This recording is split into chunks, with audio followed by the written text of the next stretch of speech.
The debaters are Dr. Om J. Lakhani. Now, Om, I know him long time. He is a little bundle of energy, a young consultant endocrinologist from Ahmedabad Zydus Hospital. And he is an amazing guy. He is a winner of National TISA. He's a winner of a President Gold Medal. And he also has delivered a very prestigious Vittalrao Nadgowda best thesis for the MD medicine. And he is a winner of that. He has achieved 5 gold medals in MBBS and 2 gold medals at MD. Similarly, and Om is going to be in the favor of heart failure being an endocrine disorder. So, good afternoon, everyone, and I thank you all for joining us for this afternoon debate. And I'd like to wish Dr. Sanjay Kalra a very happy birthday. I think it's the best way to spend a birthday for an academician. I think as to be a part of a debate. So today we are going to talk about heart failure is an endocrine disorder. I'm going to speak for the notion, and against me is Dr. Kamal Sharma. And sir, I'd just like to tell you, we actually gave this topic to in the TISA meeting, for endocrinology, and interestingly, all the young endocrinologists were in favor of the fact that it is not an endocrine disorder. Now, we were genuinely surprised, but we realized that they were resident doctors, and basically they felt that यार ये लोग है ना हमारे ऊपर काम बढ़ा रहे हैं हमारा, कि हार्ट फेलियर भी अभी एंडो वाले देखेंगे, एक तो डायबिटीज़ के सब पेशेंट हम देखते हैं, अब हार्ट भी हम देखेंगे. So that was one of the reason. I think I am sure lot of resident doctors would be in favour of the cardiologist today. Okay, so before I begin, I'll tell you a real story of a guy called Ganesh. Now, Ganesh was in my school. He was an average student in his school, and the teachers and other students, had very little hope for Ganesh actually. And he had very poor grades after 12th standard, and he took up BSc in mathematics. And he did his, interestingly, post graduation is something to do with computer and statistics. Now, suddenly at that point of time, big data started to emerge. The concept of statistics and computer and big data started to emerge. And Ganesh did some online courses in big data and did reasonably well, as he had background in the same. And suddenly then Ganesh became, was approached by big IT companies, and they all wanted to be part of the big data. So currently Ganesh works for Amazon in Seattle, while we all are there in Ahmedabad. And his monthly salary in dollars is more than my annual salary. That's the interesting part. And now he's a frequent chief guest in all of our school functions wherever he comes to India. Now, why Ganesh? Because according to me, heart failure is like Ganesh, and cardiologists are like the school teachers. For a long time, the cardiologists had little hope for heart failure, just like our teachers had little hope for Ganesh. And suddenly, there was a development in unrelated field of endocrinology, and there's some development occurs in endocrine, and suddenly you have SGLT2 inhibitors and ARNI, which are basically endocrine drugs. They come in the field, and now the heart failure makes a comeback in cardiology, and suddenly the cardiologists are talking about heart failure all the time. And don't take my word for it. Just look at the Professor Kamal Sharma's publications. And I just searched his publication for heart failure. Right now, believe you me, he has a lot of publications. I can see 188 publications in total. Of them, he has written 12 articles of heart failure of his 183. So, probably you say less than 10% of his articles are on heart failure, but that's fine. But 5 of his 12 articles are after 2019, right? So, what I can say is basically that, heart failure is in vogue today for cardiologists because of endocrinologists. So the first important take-home message is heart failure was a stepsister Cinderella who suddenly became beautiful for a family once the endocrinology prince married her, so it's something like that. Now let's talk about heart and endocrine system. Now I'll just tell you endocrinology 101, right? This is something we are taught right at the day we join endocrine. What is endocrinology? One organ produces a hormone. The hormone travels in the circulation. It acts on a receptor on another organ. This enforces changes in the other organ, and this has some impact on the body, right? So this is endocrinology 101.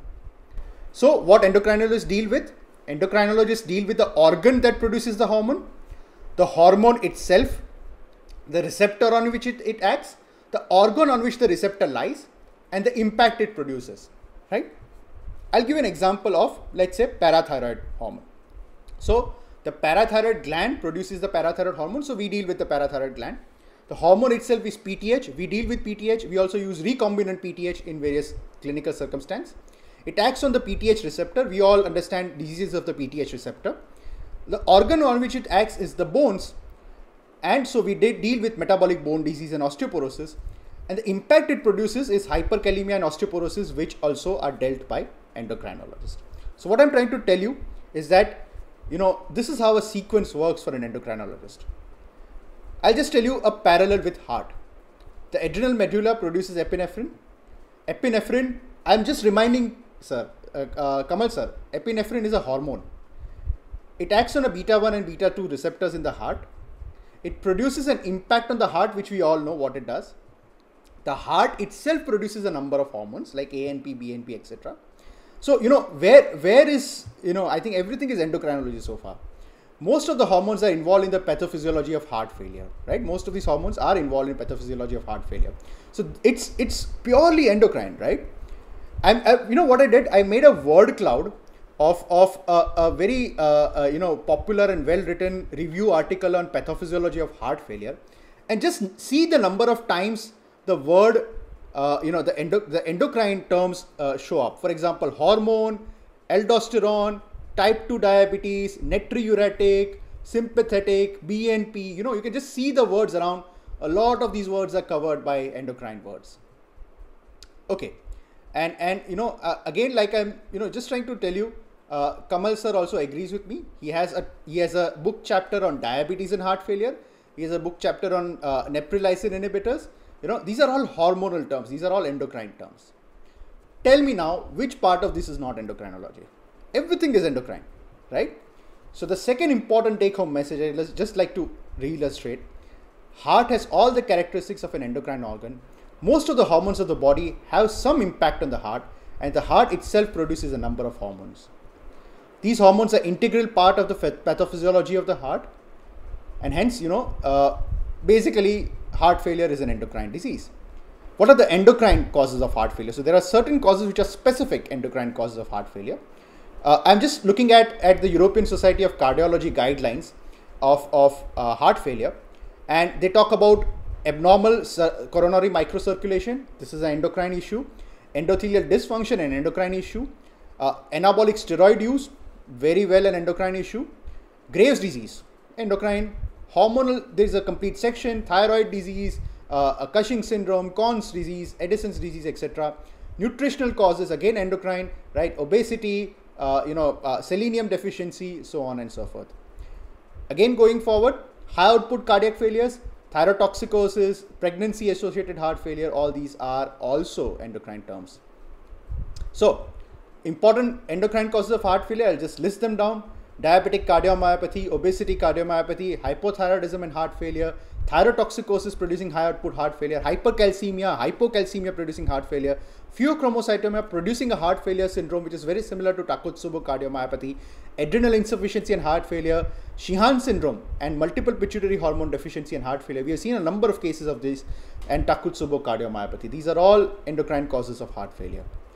What is very important is that here endocrinology, the good part is you can actually treat it, and there are many of them are reversible forms of heart failure. So that is the most, I think, the fascinating part.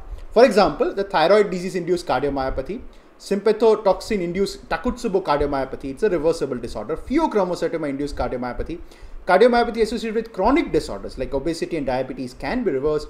Hypocalcemia induced heart failure can be treated.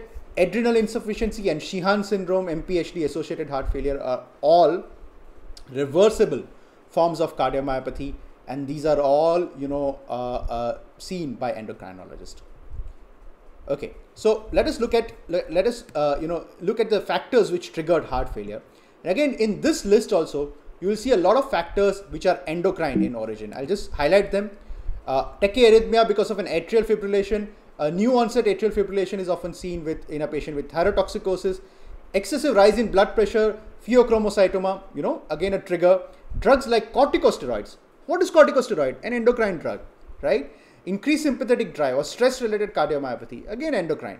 Metabolic derangements. thyroid dysfunction, diabetic ketoacidosis, adrenal insufficiency, pregnancy, peripartum. All these triggers are all endocrine triggers. So, endocrine dysfunction contributes to a substantial chunk of etiology of heart failure. A large number of them are interestingly reversible. Okay, now what is the role of endocrinology in prevention and treatment of heart failure? So we all discussed the etiology, now let's discuss the prevention and treatment.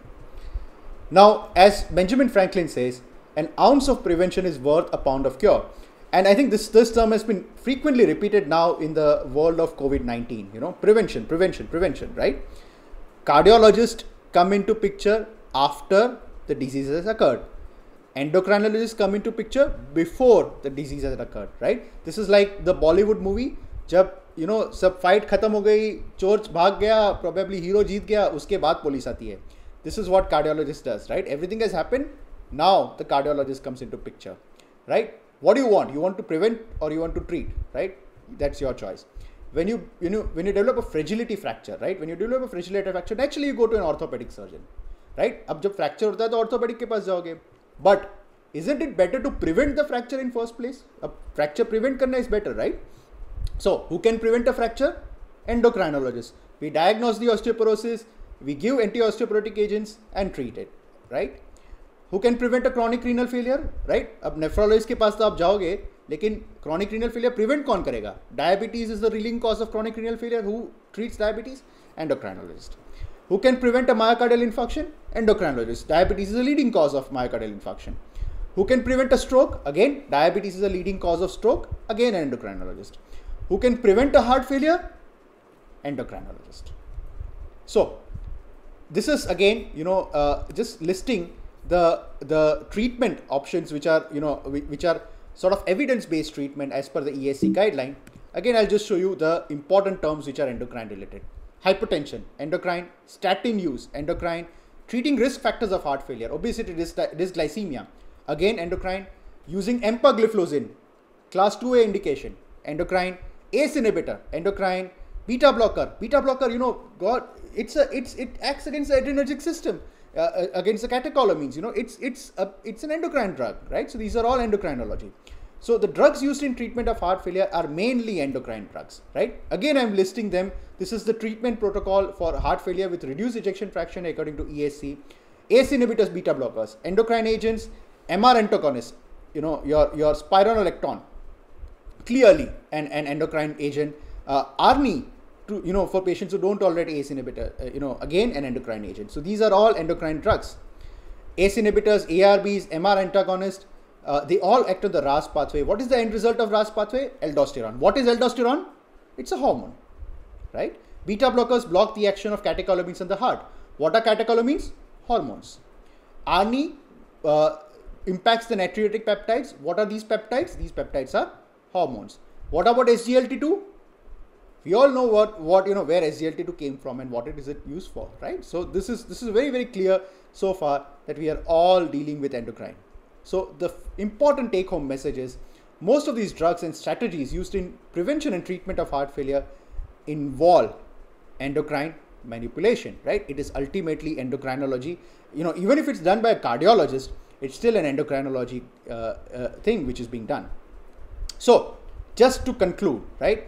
Coming everything into a single thing, right? Just to conclude, heart failure is an endocrine disorder. Why is it endocrine disorder? Because all the hormones, they act, the pathophysiology of heart failure is clearly endocrine thing, right? You can, there are etiologies of heart failure which are purely endocrine. You can prevent heart failure by endocrine manipulation, and you can treat heart failure by endocrine manipulation, right? So the cardiologist needs to be more endovigilant while dealing with heart failure. And of course, endocrinologists need to be more cardiovigilant while dealing with heart failure, right? So this is something, ultimately it's still teamwork, but of course, who leads the picture. So just thank you so much for listening, and I hope you stay safe. I hope you stay away from COVID-19. Thank you. Yeah. Thank you, Om. That was absolutely rocking.